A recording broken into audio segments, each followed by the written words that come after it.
Gracias, Miguel. Feliz Navidad. Igualmente, Pancho. Voy a arrancar por una fácil. A ver. ¿Pasa el DNU, el Congreso? Es probable, hay que hacer un esfuerzo dentro del ámbito de la comisión. Tiene razón Carlos recién cómo se va a conformar la comisión. Esta comisión bicameral se integra de 8 miembros, 8 diputados y 8 senadores. Y bueno, indudablemente la Libertad Avanza, que tiene el control del Senado, y si hubiera trabajado con un poquito más de voluntad en términos políticos, también podría haber consolidado una mayoría en el ámbito de la Cámara de Diputados. Pero esto está por verse todavía, hay un plano de incertidumbre. Pero me parece que lo que quiero decirte en primer lugar es que fue muy interesante la reflexión de Carlos Pagni. Mantiene una visión y un espíritu crítico de un periodista comprometido con la realidad argentina y no hace catilinarias como algunos colegas tuyos, que ni siquiera permiten una reflexión, una opinión, y esto es malo para la democracia, malo. Dicho esto, y sin hacer nombres, quiero decirte que el DNU es un instrumento en la Argentina totalmente devaluado. ¿Por qué? Porque plantea, en primer lugar... devaluado pero usado, ¿no? Devaluado y utilizado, por supuesto. Devaluado porque hay más de 200 DNU que en los últimos 4 años prácticamente no se trataron. Es un instrumento que también tiene riesgos de previsibilidad, de seguridad jurídica. Pero bueno, el gobierno y el presidente fundamentalmente ha lanzado con este DNU sus bases, algo parecido, digamos, a los lineamientos centrales de cuál va a ser su gobierno. La apertura, la libertad, la desregulación, la libre competencia, que en algunos temas del DNU todavía hoy no están detallados. Hay mucho también de voluntarismo, todavía faltan contenidos o reglamentación de cómo se van a implementar algunas medidas. Hay algunos temas que aparecen nuevos. Carlos Pagni mencionaba el tema de las comunicaciones. Se va a poder entrar por satélite. Este es un dato muy interesante. Para empresas argentinas como Telecom, como Telecentro y como la propia empresa del empresario mexicano Slim, que han invertido en fibra óptica en el territorio. Es muy interesante lo de Starlink, puesto como ejemplo, a través de la figura mítica de Elon Musk, que podría entrar, pero incorpora una competencia por vía satelital que indudablemente impacta en el proceso. ¿Qué te parece? Ahora, lo que quiero decirte, a ver, en el Congreso hay una voluntad mayoritaria, creo, de acompañar muchas de las medidas que están en el DNU. Yo las comparto, incluso hasta he escrito un libro en estos 4 años junto con Roberto Dromi en términos de cómo recuperar el desarrollo y la reforma del Estado. Y hablamos de empresas mixtas, hablamos del escenario de la privatización. Las empresas públicas argentinas pierden, y por balance, y no por la Oficina de Presupuesto del Congreso, que tiene datos equivocados. Mirá. Te digo, por balance de hechos y por investigaciones hechas por la propia auditoría, de la cual hace pocos días he dejado un lugar en ese organismo tan importante. Y te quiero decir que hay una suma aproximada que está girando ahí entre los 5.500, 6.000 millones. Algunas empresas tienen otro tipo de dificultades. Muchas son sociedades anónimas. YPF es una sociedad anónima. Aerolíneas es anónima. El DNU va a estar girando en esa galaxia de DNU, donde no se va a rechazar, supongo yo, no se lo va a rechazar in limine. Pero es muy importante lo que estás diciendo. Y creo, sí, porque además me parece que el gobierno requiere y necesita que el Congreso le dé la derecha, el camino. Ahora, también te digo, Pancho, también te digo que muchos de los temas que están planteados en el propio DNU van a tener que ser ratificados por ley. Va a haber que hacer un ejercicio desde el propio Poder Ejecutivo o incluso desde el Congreso para trabajarlo y debatirlo por ley. El sistema de privatizaciones que no es solamente la conversión en sociedades anónimas de las empresas del Estado, sino que hay allí una delegación fuertísima al presidente de la Nación para iniciar el proceso de privatizaciones, me parece que es muy exagerado en términos de la discrecionalidad política que está planteada en el decreto y que como Menem, como tuvo Carlos Menem que hacer en cada tema y en cada privatización, va a tener que mandar el proyecto de ley al Congreso. Déjame porque detenerme ahí hay que discutir si vamos a hacer un capitalismo para los amigos, para algunos empresarios, que incluso algunos ya están hablando, o vamos a hacer un esquema abierto de libre competencia, de romper el Estado corporativo, de construir el progreso, la libertad que el presidente declama. ¿Por qué crees que mete todo junto, tantos artículos, tantas leyes en un solo decreto? Es una actitud de fuerza. O sea, es estrategia, no es torpeza. Hay un colega tuyo que es Ignacio Zuleta, que es muy inteligente, muy lúcido. Él habla de que cada gobierno empieza de nuevo y hay un generacionismo allí, hay una actitud de cambio radical. Carlos también lo planteó recién en el contenido revolucionario. Bueno, hay que tener cuidado. A mí me preocupan también los estilos. Si bien creo que a mi edad lo único que nos queda es eso, el estilo. Me preocupa la forma y las exteriorizaciones y las palabras. Este nivel de agresividad de que el que no piensa como yo es corrupto o está en contra de la patria. Bueno, cuidado con este mensaje, cuidado. Ha habido un mensaje reciente hace pocas horas en donde el presidente elabora esta idea. Del otro lado están los que piensan como yo y los otros son enemigos del pueblo, ¿no? A mí me parece que el primer paso es reconstruir un diálogo fecundo con el Congreso. El gobierno tiene que gobernar con el Congreso y no contra el Congreso.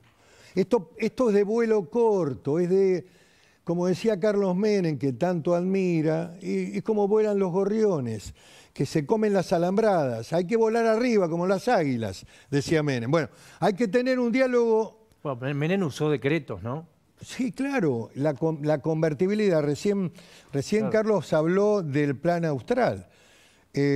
La convertibilidad de Cavallo también fue por decreto, después fue ratificada por ley. ¿Pero por qué?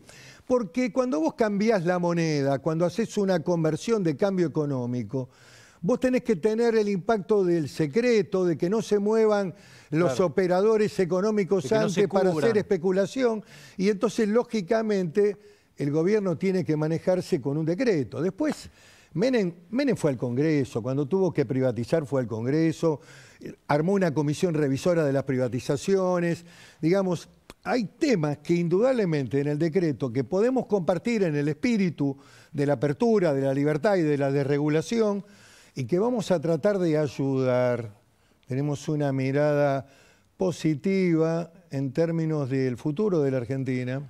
Con lo cual vos decís, esto pueden apoyar, pero después tiene que ser revisado, ratificado y se tiene que acercar al Congreso. Nosotros tenemos que agotar un debate también interno dentro de Cambio Federal, pero también tenemos otras cosas para plantear. Por ejemplo, no se desregula el mundo plan. El mundo plan. El mundo plan. Fíjate que se sigue atado a que el planero no puede trabajar. No lo digo ofensivamente. El que recibe un plan no puede trabajar. ¿Por qué no puede trabajar? Por ejemplo, una idea para aportar. ¿Por qué el cupo de las renovables producto de la producción agrícola tiene un corte que no hace al incentivo de la producción agrícola? A plantar maíz, al biocombustible. Al biocombustible. ¿Por qué? Porque indudablemente también allí hay decisiones que están bloqueando, que tienen que ver con intereses mucho más fuertes, legítimos, por cierto, que son los del mundo del petróleo duro, en fin. ¿Qué quiero decirte? Hay muchos temas para también desde el Congreso avanzar. Se cierran todos los proyectos de promoción industrial. pero se mantienen otros. En el caso mencionado por Carlos Pagni se mantiene Ushuaia. En todos los temas hay derechos adquiridos que hay que romper o hay que quebrar. Incluso, aún manteniendo el proyecto, porque hace al mundo del trabajo en la provincia de Tierra del Fuego, podés empezar a recaudar en IVA, mejorar algunos niveles de recaudación, en ganancias, en fin. Esta gente estuvo trabajando con un dólar de importación oficial de 3.50. Sí, claro. Ahora, vos ya te empezaron a contactar del gobierno, a vos. Yo hablé con él, hablamos junto con Emilio Monzós, y Nicolás Mazó, Margarita Stolbizer.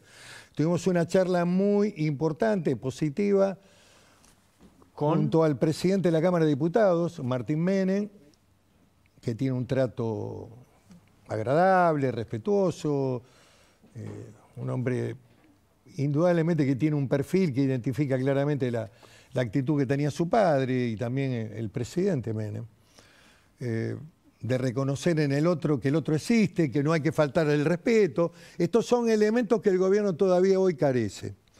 Y hemos hablado con Guillermo Franco sobre esta voluntad y le hemos dicho claramente que hay temas que requieren, aun cuando el decreto quede flotando en la galaxia decreto de necesidad de urgencia, donde vuelan estos decretos, que incluso no hay un rechazo y no hay una derrota política, pero indudablemente hay temas que requieren ley, indefectiblemente requieren ley. ¿Y qué te dice cuando le decís Se escuchó y escuchó atentamente. También definió, y lo dijo no de manera despectiva, por supuesto, lo dijo, el presidente tiene su personalidad, pero en el juego de la democracia y en el derecho y en la democracia, el contenido del debate es imprescindible. La sociedad argentina votó por un cambio. Indudablemente que las ideas de Milei tuvieron una mayor adhesión en muchas partes de la sociedad, por lo disruptivo, por la característica y por el estilo, pero tampoco es una carta libre para hacer cualquier cosa y romper el sistema republicano, el respeto a la división de poderes. Muchos de los temas que se reclamaban en la sociedad argentina era respetar al Poder Judicial, terminar con el juicio político de la Corte, que el Poder Legislativo funcione. Yo te puedo decir, Pancho, mientras yo fui senador hasta el año 2019, los decretos se trataban y se analizaban en la comisión de DNU. Todavía no sé qué pasó en este periodo del gobierno de Fernández. Es cierto que lo agarró la cuarentena, pero la cuarentena le sirvió para todo. Sí, bueno. Le sirvió también para suspender la fórmula previsional. Claro. Los jubilados y un periodista muy conocido de apellido Bermúdez no dijo nada cuando Alberto Fernández suspendió la fórmula previsional durante casi un año. Hablaste de la personalidad. Y la fórmula del gobierno de Mauricio Macri era de una potencia extraordinaria, porque tenía 70% de inflación, 30% Riester o aumento salarial. Hablaste de la personalidad de Milei recién. ¿Vos tuviste trato con él? ¿Tenés trato con él? Yo lo conocía antes. Me pareció una persona correcta. ¿Y ahora? No, yo ahora observo y miro, me interesa mucho Yo digo, tengo una visión casi de escenografía de la política. Digo porque probablemente... Me gustó y me interesó mucho la escenografía de la puesta del decreto en sociedad. A ver. Bueno, digamos, aparecían los ministros, apareció Sturzenegger, el nuevo Vélez Sarsfield de la Argentina, digamos, está todo bien. No tenía cargos. ¿Vos viste eso? No, yo vi una escenografía, vi ahí un escenario, digamos. Hay una construcción en la comunicación del gobierno, hay un trato imperativo para con el Poder Legislativo. Eso es el desprestigio, eso es la casta, eso es lo negativo de la sociedad argentina. Yo creo que está equivocado, creo que hay que construir un camino, creo que hay mucha voluntad de sectores de acompañar. Ellos son una minoría muy fuerte en la Cámara de Diputados, porque esta elección del Congreso tiene que ver con la elección de primera vuelta, en donde el gobierno de Milei tiene 7 senadores y ya hay algunos conflictos internos, hay que tener información allí. y tiene 38 diputados. Bueno, ahí me quiero detener. Lo que requiere es niveles de acuerdo, construcción pero de diálogo. ¿podemos hacer un conteo de cómo vienen los votos en las dos cámaras para un eventual rechazo? La política no es una matemática, es una construcción de voluntades comunes, es una visión de construir el futuro, de tener un mensaje positivo, de dejar de lado la confrontación, porque más temprano que tarde la confrontación en el marco institucional y con el Congreso tiene procesos negativos para la vida del país. Mira, acá vamos a ver, esto es diputados. Se supone que para rechazarlo tendrían que llegar... Pero a ver, yo te digo una cosa, a ver, sí. Hagamos realismo. Si el DNU transita en la galaxia DNU, un instrumento de la constituyente totalmente negativo.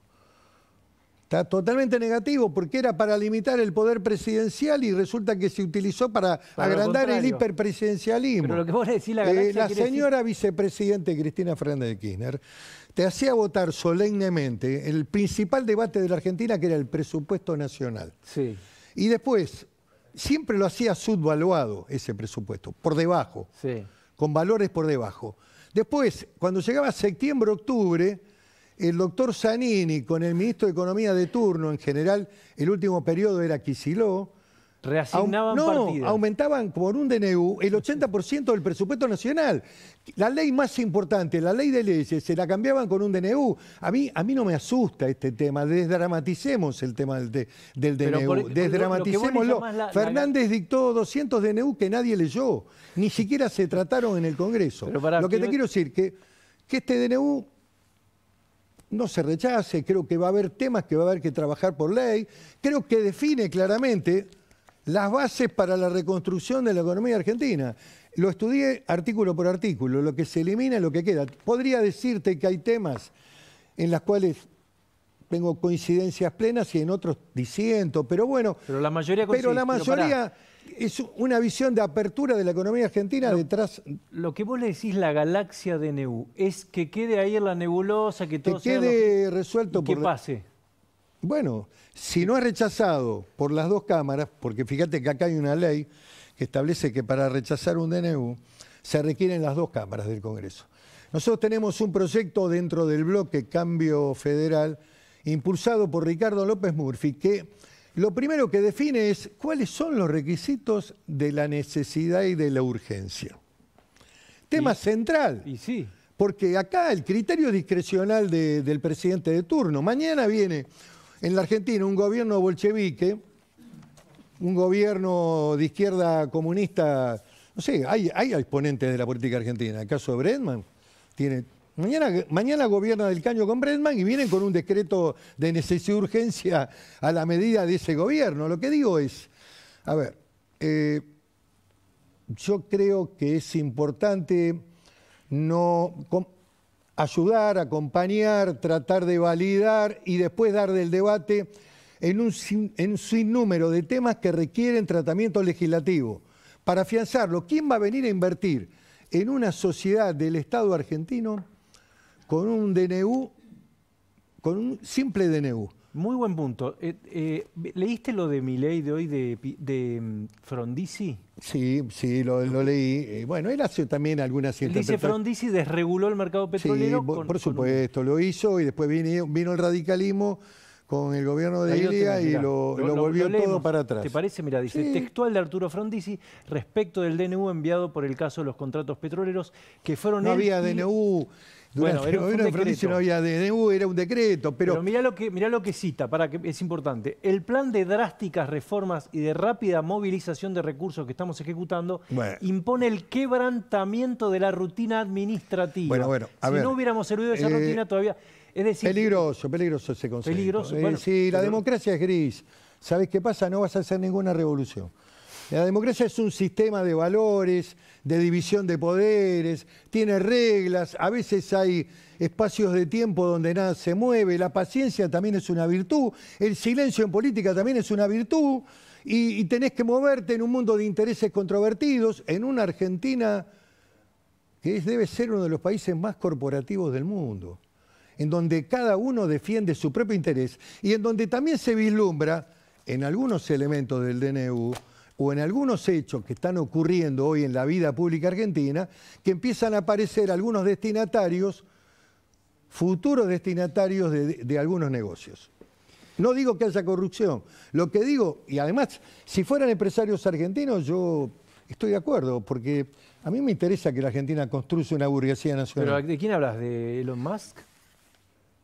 Elon Musk rompe el juego. Habría que preguntarle a Telecom qué opina de Elon Musk.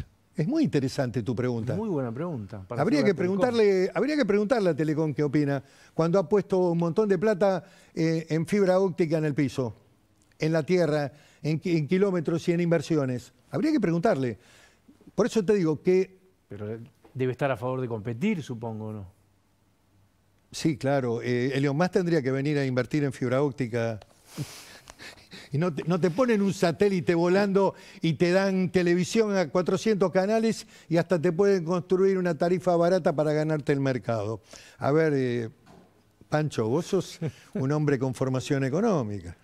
Me gusta porque estás encendido, pero me quedo con el tema de pero a ver, estoy en una mirada positiva.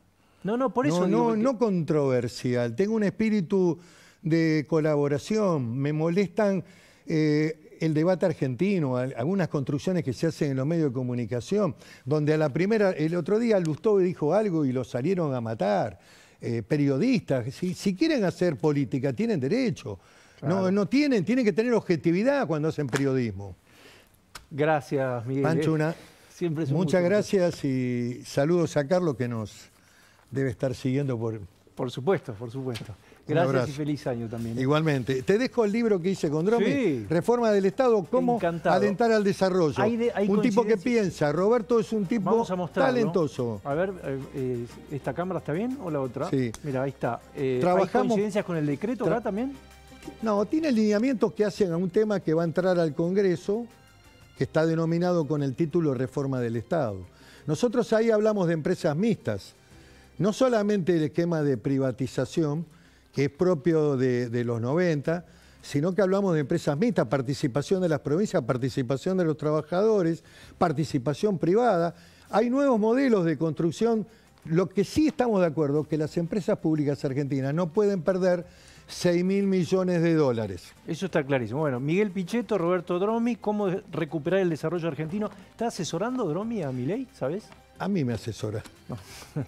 Gracias. No, lo otro creo que no todavía. Gracias, se pierde en una figura importante. Tiene cabeza. Mil gracias. No, gracias a ustedes. Vamos al encuentro de Andrés Boreste.